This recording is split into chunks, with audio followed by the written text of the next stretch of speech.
Bismillahirrahmanirrahim.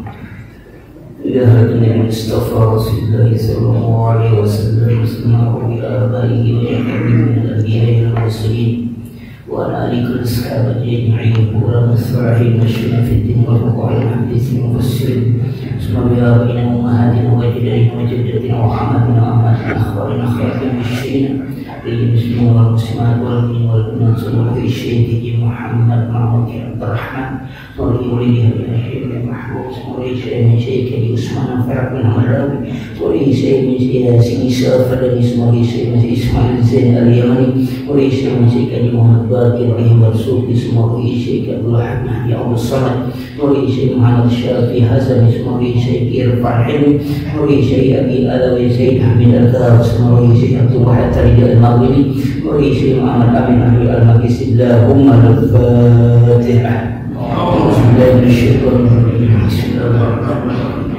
Alhamdulillah Rabbil Alamin Ar-Rahman Ar-Rahim Maliki Yawmiddin Iyyaka na'budu wa iyyaka nasta'in ihdinas siratal mustaqim siratal ladzina an'amta 'alaihim ghairil maghdubi 'alaihim waladdallin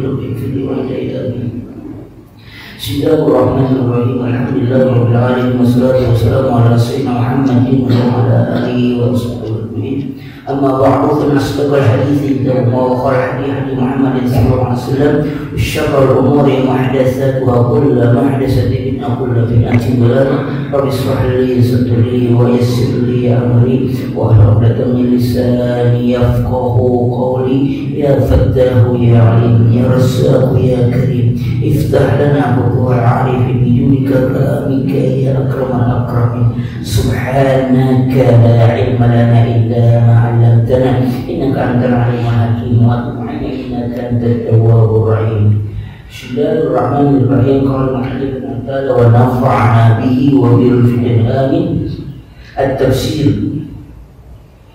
اقرأ باسم ربك الذي خلق هذا أول خطاب إلهي وجه إلى النبي صلى الله عليه وسلم وفيه دعوة إلى القراءة والكتابة والعلم اقرأ باسم ربك الذي خلق هذا أول خطاب إلهي ini adalah pertama kali khitab ilahi objek ketuhanan ujiha ila Nabi SAW yang ditujukan kepada Nabi isinya adalah da'watun ila qiraah mengajak untuk membaca wal kitabati untuk menulis wal ilmi dan ilmu. Pertanyaan kita, kata ikra itu kan disuruh baca, kenapa kemudian ada ajakan untuk membaca, untuk menulis dan untuk ilmu?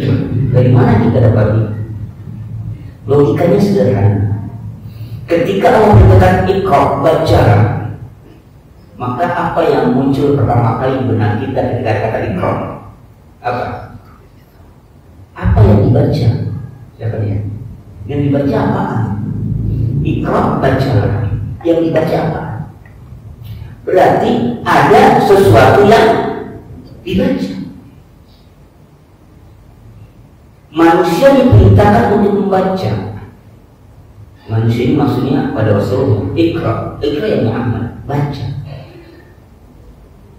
Mungkin Nabi mengatakan, mana Nabi Qari? Saya tidak mampu baca. Nah, Nabi kan tidak mengatakan ikra, bacalah. Nabi tidak bilang, baca apa? Ya gitu kan ya. Tapi dia bilang, mana Nabi Qari? Berarti apa? Berarti sudah ada di hadapan Nabi suatu bacaan di mana Nabi diminta untuk membaca, tapi Nabi tidak bisa baca. Mana Nabi Qari? Kalau nggak ada, dia kan nanya, baca apaan? Masa tiba-tiba kamu baca? Apaan yang mau dibaca? Kecuali orang yang datang nih, dicoba baca. Wah, bisa baca bahasa Arab. Jadi ada sesuatu yang dibaca. Nah, pertanyaannya, ketika Nabi disuruh baca, berarti ada tulisan yang dibaca. Tulisan yang dibaca siapa yang nulis? Berarti tulisan yang sudah disiapkan oleh Allah lah yang menyiapkan tulisan itu. Berarti yang namanya kitabah, tulisan adalah khitab ilahi, perintah ketuhanan, perintah Allah Subhanahu wa Ta'ala. Yang namanya tulisan, menulis itu adalah khitab ilahi, perintah ketuhanan, bukan kemanusiaan. Karena sebelumnya nggak ada tulisan, Nabi bisa baca apa. Jadi perintah itu iqra kepada Rasulullah, tentu saja tidak membaca, harus ada yang dibaca. Maka ada tulisan. Nah, maka dikatakan dakwah ila qiraah, membaca wal kitabah, penulis. Yang membaca adalah manusia di Rasulullah, yang menulis adalah Allah Subhanahu wa Ta'ala yang menyiapkan tulisannya. Lalu ada yang ketiga, wal ilmu. Jadi mana adanya? Isi kitabah itu adalah ilmu. Jadi tiga komponen ini adalah khitab pertama kali turun secara ilahi ketuhanan adalah membaca, menulis, dan ilmu. Maka wajib hukumnya bagi orang-orang yang beriman membaca, menulis, dan ilmu. Itu pertama kali. Dibaca apa dulu kan? Yang dibaca itu isinya ilmu isinya. Jadi iqra itu kandungannya membaca, menulis, dan ilmu. Bukan membaca saja. Membaca apa yang mau dibaca kalau nggak ada bacanya. Maka yang namanya menulis adalah tradisi ilahi, tradisi ketuhanan. Kira-kira Allah bisa tidak kepada manusia ketika manusia itu mati, selesai, kamu neraka, kamu surga, bisa nggak? Bisa aja kan? Allah maha mengetahui, maha kuasa, maha perkasa. Tapi ternyata tidak. Ketika orang divonis hukum, harus ada rekonstruksi dulu. Tidak ada rekonstruksi, kalau baru aja rekonstruksi. Kalau udah nonton, kan lagi viral rekonstruksi. Ya, akan ditanya, kamu benar nggak? Gitu ya, kamu benar nggak? Ditayangkan. Tayangannya itu dari mana? Ada di BAP sih. Ikutin itu dia. Seharian kemarin pada jam 8 dari istirahat jam sampai mati saya nonton gituan. Terus terang, tanggal saya nggak bagus. Kenapa? Penasaran. Apa penasarannya? Apa sih sebabnya orang bisa sadis banget sampai gitu loh? Apa masalahnya orang bisa sadis? Merencanakan pembunuhan orang yang paling dekat, orang yang ada di rumahnya dengan Masya Allah, apa 5 kali tembakan itu asalnya apa tuh? Orang mereka sempat itu pengen tahu penasaran itu apa gitu. Dari awal dan kagak ada tuh. Kali itu apa nggak ada ya? Yang mana yang bagian mana yang jadi yang bagi kita asal misalnya? Enggak, misalnya ini kan, bila ada tanah bininya diginiin, wajar kalau dia masuk ini dia. Dia tahu mana yang itu rasanya. Kok jadi kayak begini? Itulah penasarannya gitu. Masalah hukumnya terserah, tapi penasaran apa? Apa masalahnya? Supaya menjadi pembelajaran bagi kita. Untuk yang ini itu jangan coba diapain, jangan coba diikuti, takutnya dia ngambek pernah mati jadi kita kan begitu. Buatnya begitu maka kita. Dari awal, kami yang tadi pun saya coba. Ternyata nggak disiarkan apa pemeriksaan gitu. Kok bobo BAP maksudnya. Tuh Allah itu menghukumkan nggak secara zalim, nggak ditakut. Kamu berangkat masuk. Ya kenapa ada tahu dengan air soalnya enggak gitu. Ada saksi, ada bukti. Bahkan yang saksi itu bukan hanya saksi dari orang yang manusia, saksi itu bumi yang kita pijak menjadi saksi. Anggota badan kita menjadi saksi. Al-yawma nakhtimu ala afwahihim wa tukallimuna aydihim wa tashhadu arjuluhum bima kasabu. Saksi, awal datang kan saksi, betul banget. Bahkan yang kita tempat kita mungkin ini menjadi saksi. Maka oleh karena itu ketika sholat jangan ngetem satu tempat. Jangan ngetem. Kayak angkot tuh ngetem. Kalau orang mati ngegiar, Pak, mau ngegiar Pak? Dia mesti nih. Kagak dapat ngegiar yang lagi itu. Apa? Tidak. Sono. Dia satu masjid jadi saksi. Dia pernah di sono, dia pernah di sono. Yang keduanya biasanya, tapi juga ini kebetulan kan? Orang yang ngecap satu tempat biasanya gampang ditanya oleh malaikat maut.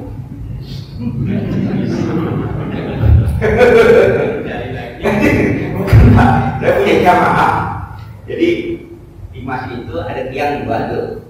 Itu tiang, emang dia pun begitu. Nggak ada berani begitu. Kenapa nyebutnya dia lain apa? Itu yang di tiang itu udah 2 orang lewat.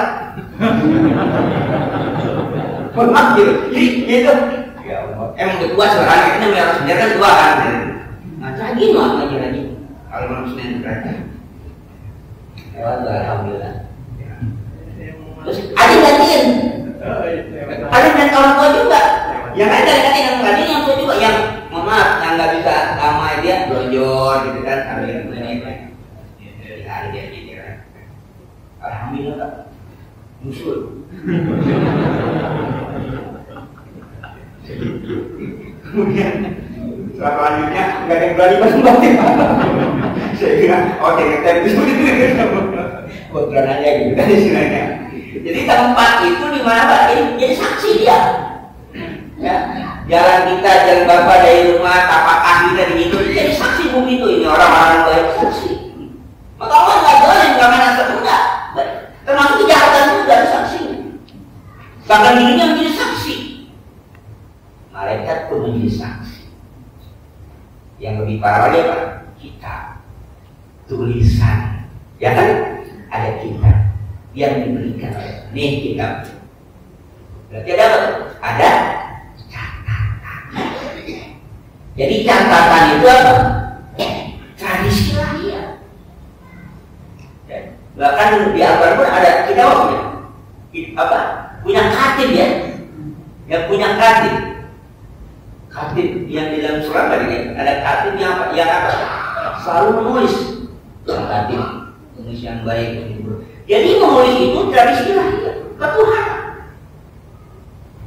Dan itu tradisi tertua dalam ilmu. Kenapa? Ternyata ilmu-ilmu yang bisa terekam ada ilmu-ilmu yang bentuk tulisan. Tulisan itu bukannya angka-angka huruf bisa jadi apa relief, itu bisa gambar. Itu kan kita bisa tahu tentang tradisi apa, misalnya zaman sebelum Masehi di Mesir ya, zaman kuno itu kan ada kan? Ada tulisan itu bentuk pahatan patung, berbentuk gambar, itu tulisan yang bisa dibaca sampai sekarang, bisa dipahami oh begini. Kalau kali itu punah musnah semuanya. Jadi kita bisa mengetahui dengan apa orang-orang terdahulu dengan tulisan. Itu menjadi saksi milik. Nah, oleh karena itu, yang namanya kitabah itu, tulisan itu adalah tradisi lahir. Dan tidak semua orang mampu untuk menulis. Mampu untuk menulis. Hanya orang-orang yang Allah berikan keistimewaan. Imam An-Nawawi rahimahullah ta'ala yang menyusun kitab Aqid An-Nawawi, Riyadhus Shalihin, Al-Azkar ya, Al-Nawawi, apalagi Syarah Mazhab ya, Majmu' Syarah Mazhab, Syarah Muslim, itu kitab yang gede. Saya pernah ngukur berapa itu. Imam Nawawi umur itu nggak lebih, ada yang mengatakan 40 tahun, mengatakan 43 tahun. Umur itu ada yang mengatakan 40 tahun, 43 tahun, nggak ada yang berani. Kita akan 43 tahun maksimal. Umur itu. Saya pernah coba begitu. Kalau Imam Nawawi pintarnya itu, kalau siapa umumnya 7 tahun itu kan, 7 tahun itu. Jadi belum bisa belajar itu. Itu kan usia balik. Taruhlah misalnya 15 tahun. Saya pikir jumlah hari kalau dia 15 tahun sampai usia 40 tahun berarti ada berapa tahun? 25 tahun. 25 tahun dengan karya yang begitu banyak antara usianya dengan tulisannya Pak, banyak kan tulisannya. Artinya seandainya sehari beliau tulis apa 10 halaman dia tulis. Ingat Pak, misalnya buat dia sekarang ya, deret uang gitu kan, enggak, bisa Pak. Itu kayak kita, kertas susah, tinta susah. Kalau kita hitung sehari 10 halaman, usianya yang 25 dalam 25 tahun itu banyakkan kertas yang dihasilkan dibandingkan usianya. Artinya logika manusia nggak mungkin bisa menghasilkan karya yang besar. Kenapa? Ada ada tradisi ilahi, spiritual education, kecerdasan spiritual yang cara yang penting. Bukan hanya kecerdasan intelektual, tapi spiritual. Maka Imam Al-Ghazali berkata, ketika ditanya bagaimana hebatnya beliau menulis video segala macam, dia berkata, aku nulis yang jalan penaku, bukan apanya? Bukan tanya tapi penak jalan. Penaku yang jalan. Ketika beliau nulis penaku yang jalan. Pernah lagi nulis pakai kadang apa namanya itu ya, habis penyakit. Berarti nulis berapa? Penaknya ujungnya menyerah.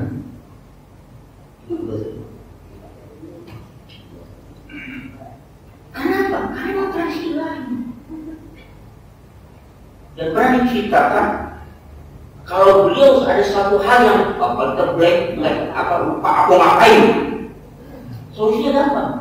Setelah aku mungkin mau ngapain, mau sahabat, aku berwudu, menuju musola ke masjid, aku sholat 2 rakaat, aku diam, aku ingat pada Allah, saya itu terbuka lagi. Aku kembali, aku nulis. Jadi artinya apa? Ada tradisi ilahi di sini. Jadi tidak semata-mata apa? Kecerdasan otak.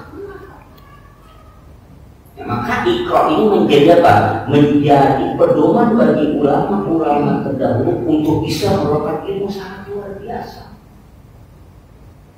Nah, inilah yang sekarang kurang dipahami oleh masyarakat kita. Menulis itu, akhirnya karya-karya ulama sekarang jangan. Setelah mereka wafat selesai, ayat tinggalan. Tapi belum terdahulu, masya Allah. Kita nggak pernah ketemu dengan Asy'ab, tapi kita bisa membaca kita bilang Asy'ab. Sederhana kita nggak pernah ketemu dengan Imam Al-Bukhari itu, tapi kita bisa baca Sahih Al-Bukhari, Imam Muslim. Kenapa? Karena mereka punya tulisan. Kalau kita punya tulisan enggak, yang kita punya apa? Nisan. Iya, kalau enggak ninggalin tulisan apa?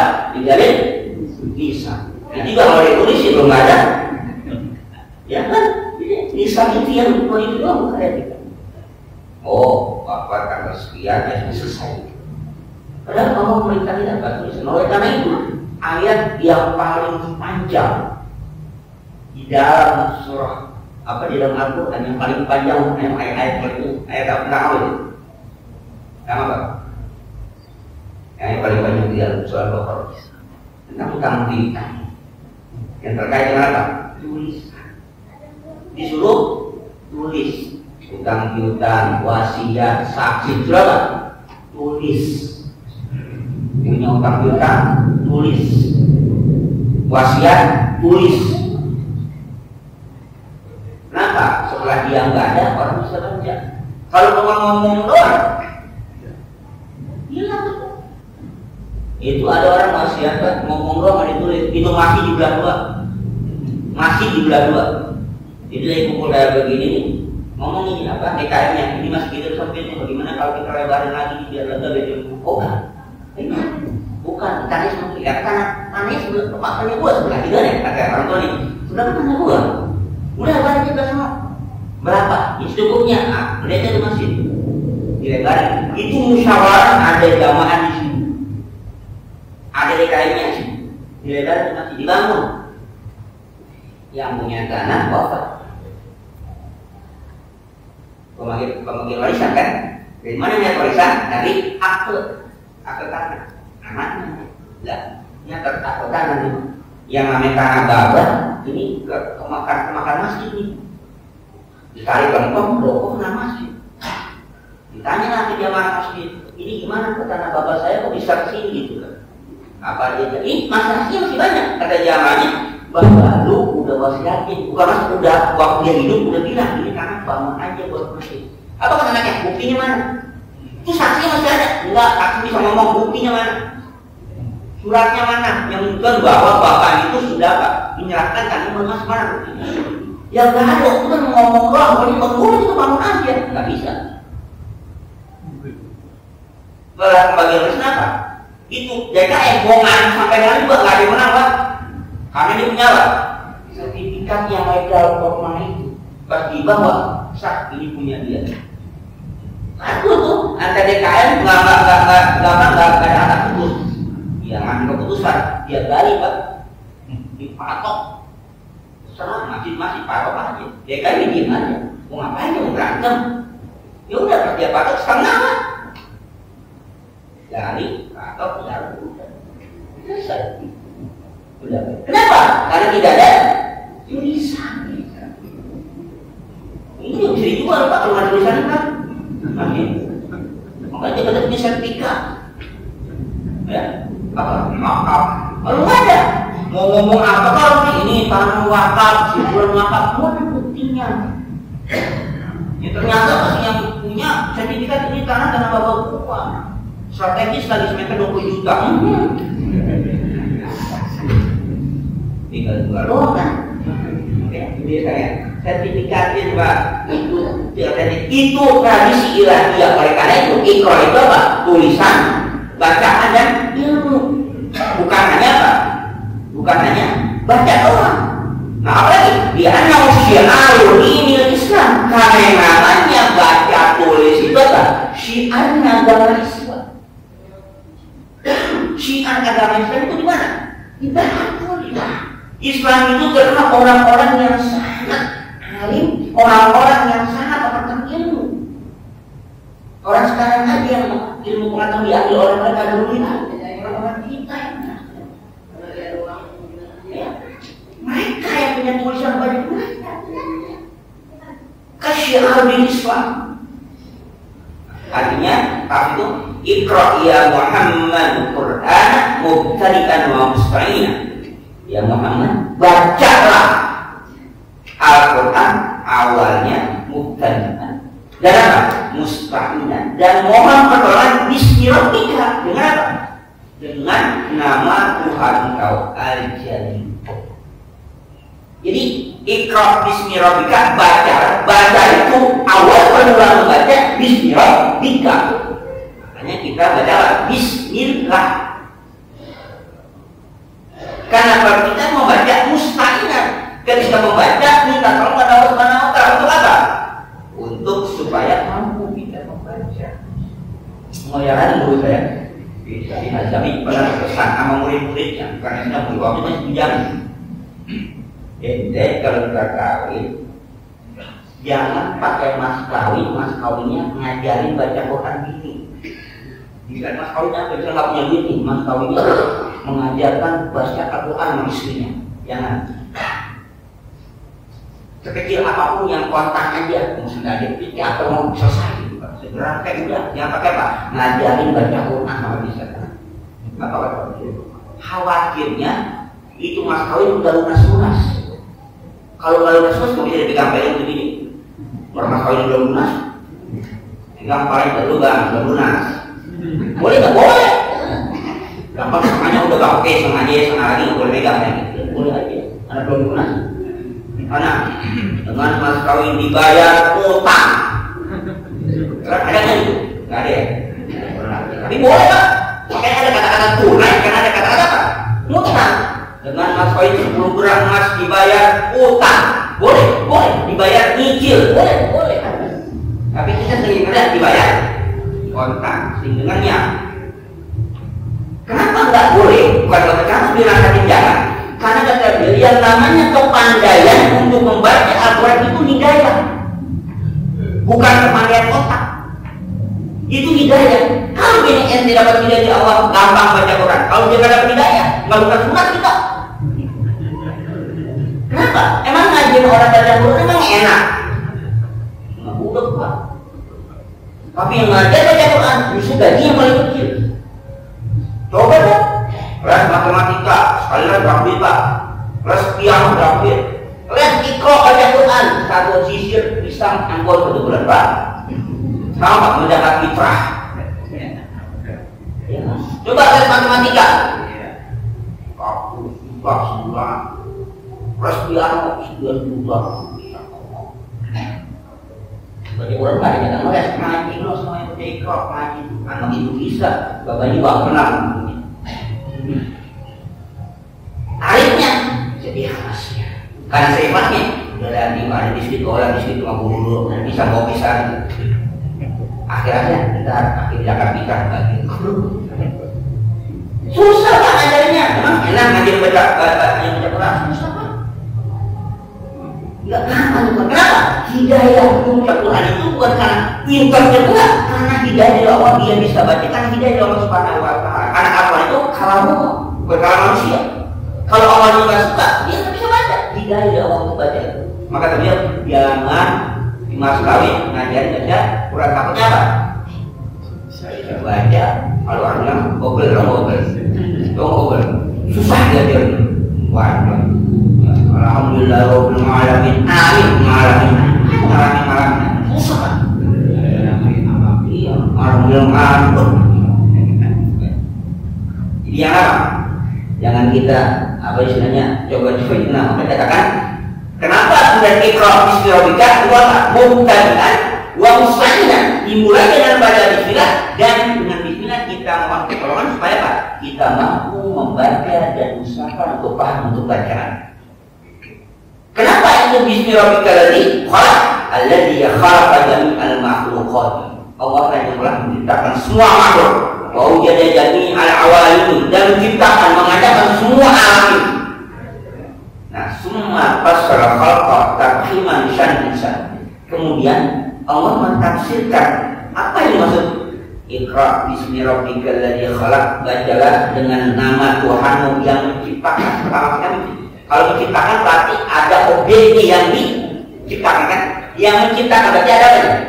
Objek yang diciptakan. Nah, kemudian ditafsirkan kalau Allah Ta'ala khalaqal insana min, yang telah menciptakan manusia dari air, khalaqal insana bani asyara. Allah lah yang menciptakan manusia yang indah, yang unik, yang cantik ini. Yang cantik, yang unik, yang indah ini Allah yang menciptakan. Alladzi huwa asyraful makhluqat. Manusia adalah sepaling mulianya makhluk yang diciptakan minal alaq.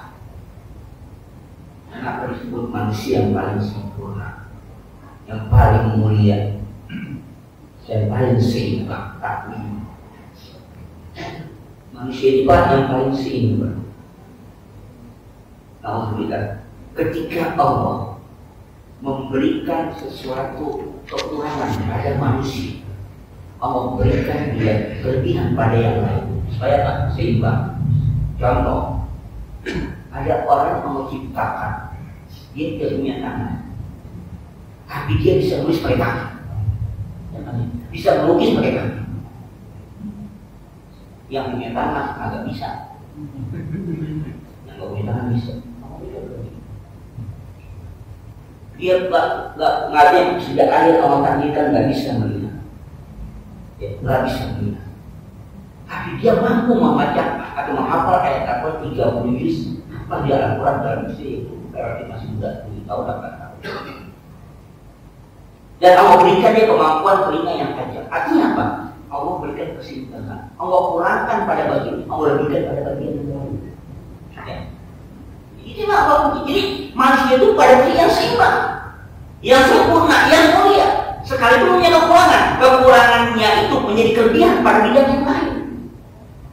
Ada orang nggak punya tangan kiri, nggak punya tangan kanan, tapi tangan kirinya mampu seperti tangan kanan. Allah takdirkan dia nggak punya tangan kanan nggak ada, tapi Allah takdirkan tangan kiri itu bisa berfungsi, kanannya bisa dengan kirinya pun dengan itu sendiri. Tidak, Allah berikan kemampuan dia berpindah pada bidang yang lain. Ini nggak ada manusia yang hina. Allah menghinakan diri. Maka kita sebagai manusia jangan apa ya? Manusia jangan menghinakan diri sendiri. Allah akan menghinakan. Gak ada yang kurang, itu adalah bagian dari takdir Allah. Tapi Allah berikan yang lainnya untuk menutupi kekurangan itu.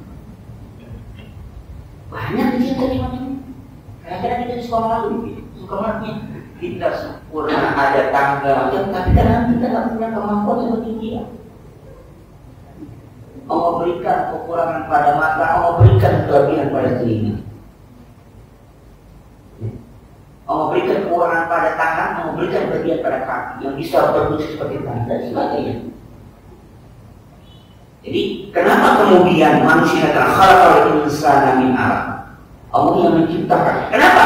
Karena manusia itulah diberikan kemuliaan Allah Subhanahu wa taala.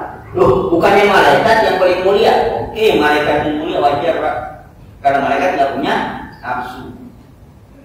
Tapi manusia untuk menjadi mulia itu perjuangan sangat luar biasa, punya nafsu.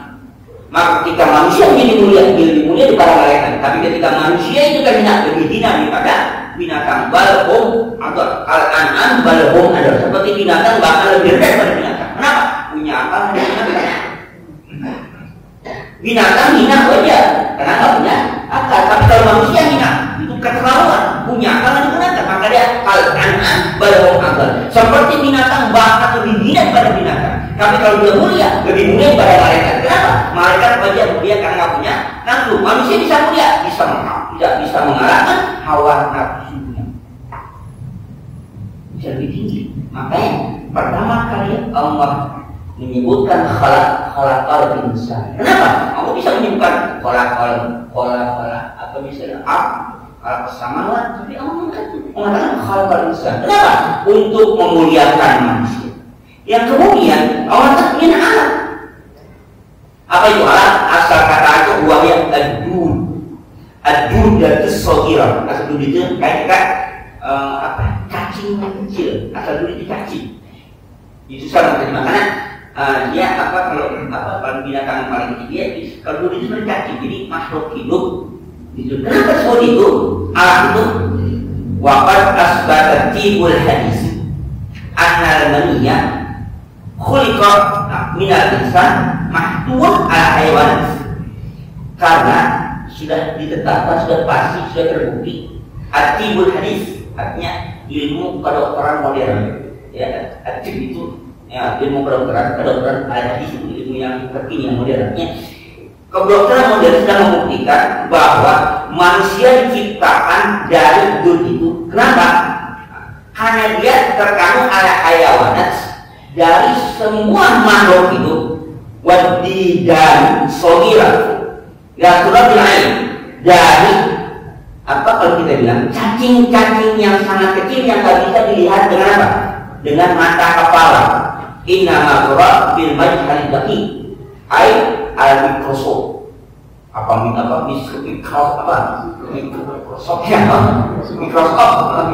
Mikroskop ya. Jadi al majhal baqi ya, memperbesar kecil, maksudnya apa? Mikroskop itu. Dia hanya bisa lihat itu. Nah, ternyata terbukti wa anna rasan wa tanban. Ternyata yang namanya air mani itu di dalamnya itu terjadi pergerakan. Nah, gerakan itu kayak binatang kecil yang ada palanya dan buntutnya. Jadi disimpulkan bahwa manusia itu diciptakan kayak apa? Dari asal kayak cacing-cacing yang sangat kecil. Kalau dilihat di mikroskop itu dengan apa? Dengan air mani yang diambil, ternyata dia bergerak. Di dalamnya ada apa? Ada binatang-binatang kecil. Yang itu katanya jutaan ini. Tapi yang hidup hanya satu. Jutaan. Maka disimpulkan oleh tafsir bahwa manusia ternyata diciptakan dari macam itu. Ya, pertanyaannya, kenapa Allah katakan bin alam? Kenapa Allah ingin menggambarkan, memberitahukan manusia kita kayak gitu?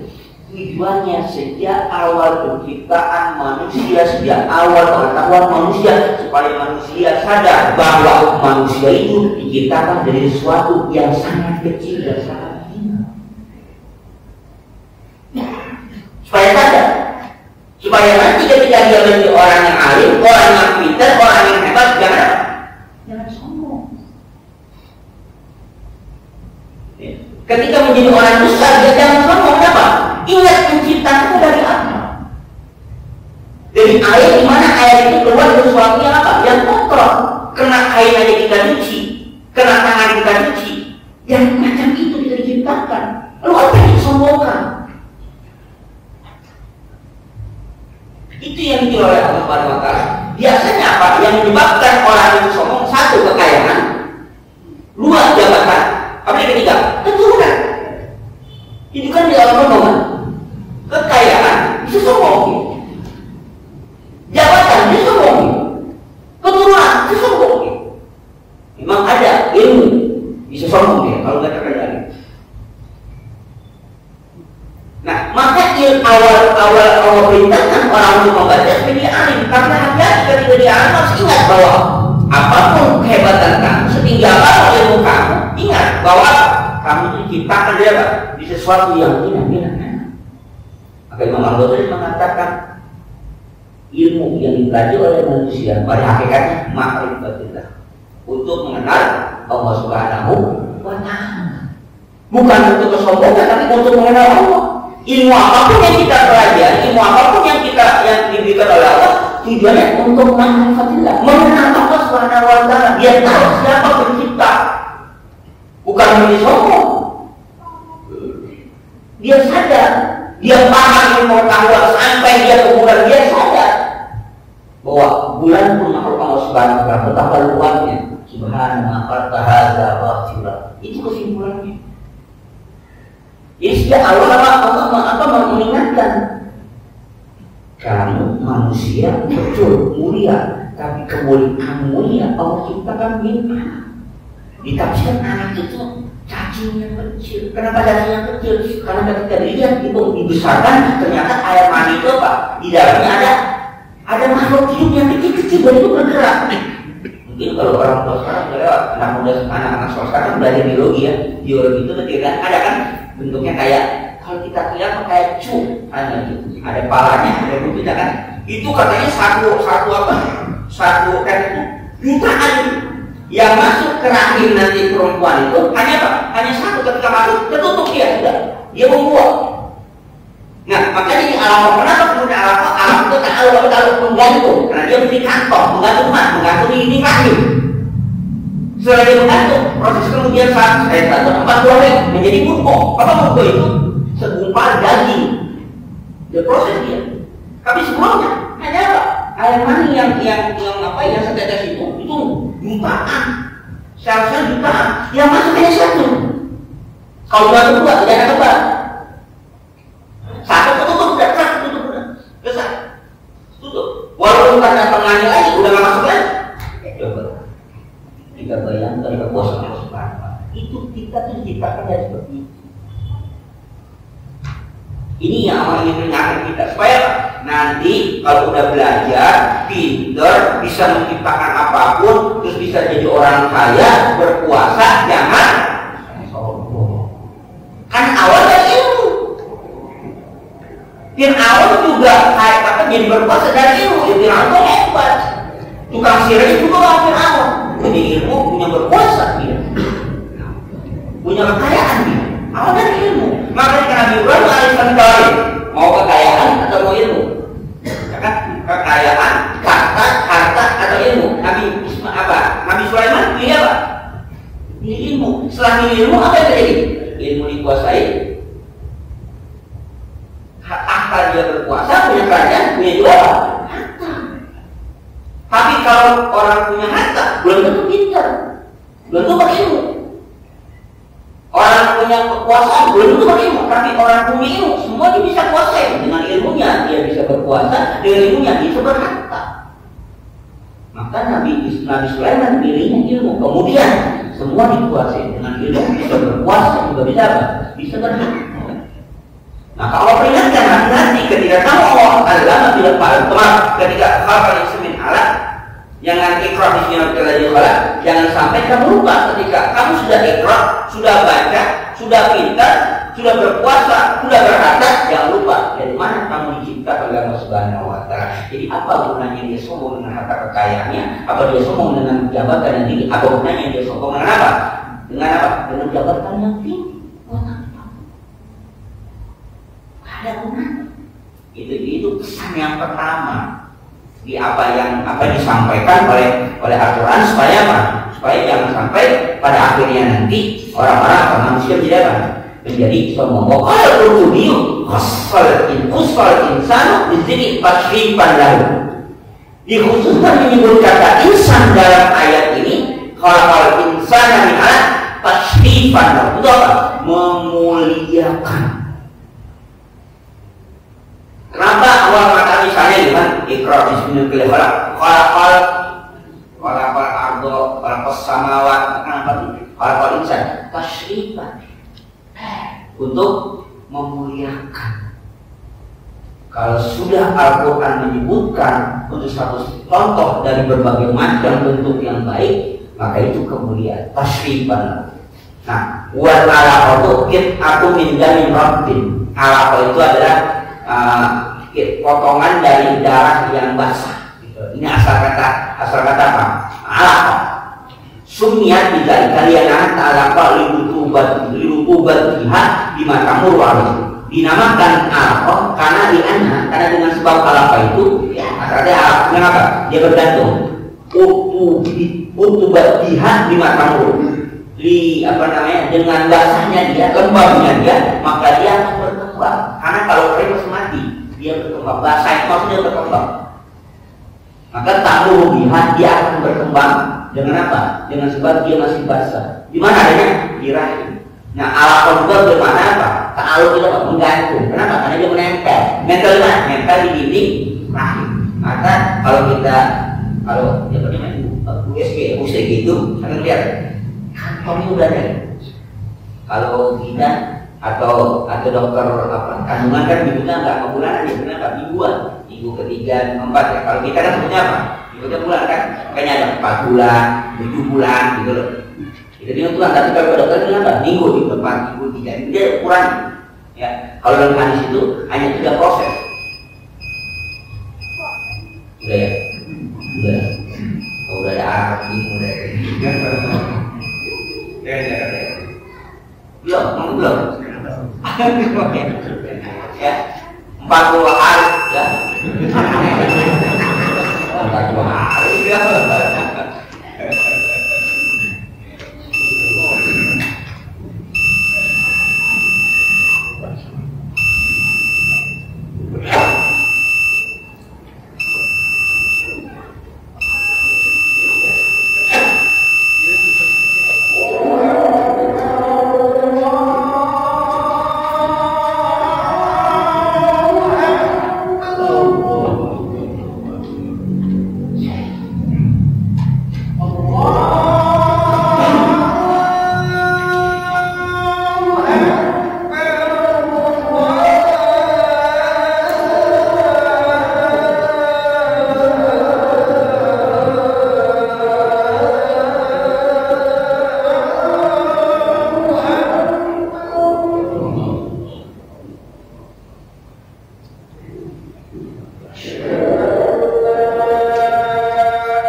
ثم قال اقرأ وربك الأكرم وعلى الصوت الفاتحة.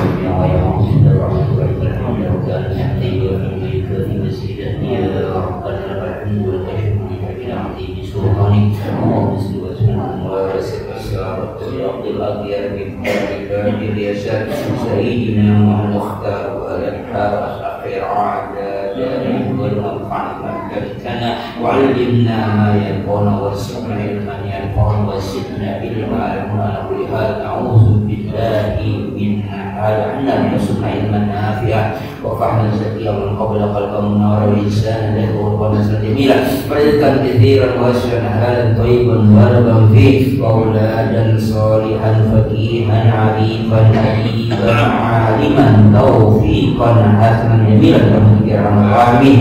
اللهم الحق حقا واتباعه وأن الباطل باطلا وارزقنا اجتنابه مما حلل ومحروما وتفرقنا مما معصوما ثبت قلوبنا على محبة رسول واستعمل سنة رسول وتوفنا على من الرسول واحصرنا في زمرة الناجية ويزبه المؤمنين سبع حبك حب ما يحبك حب ما يقرب إلى حبك ومن على حبك حب إلينا من النار وإلى الجزاء وتقبل منا إنك أنت العليم وإنك أنت التواب وآتنا في الدنيا حسنة وفي الآخرة أستغفرنا عذاب النار وصلى الله على سيدنا محمد النبي الأمي وآله وصحبه وسلم. سبحان ربك رب العزة عما يصفون وسلام على المرسلين والحمد لله رب العالمين.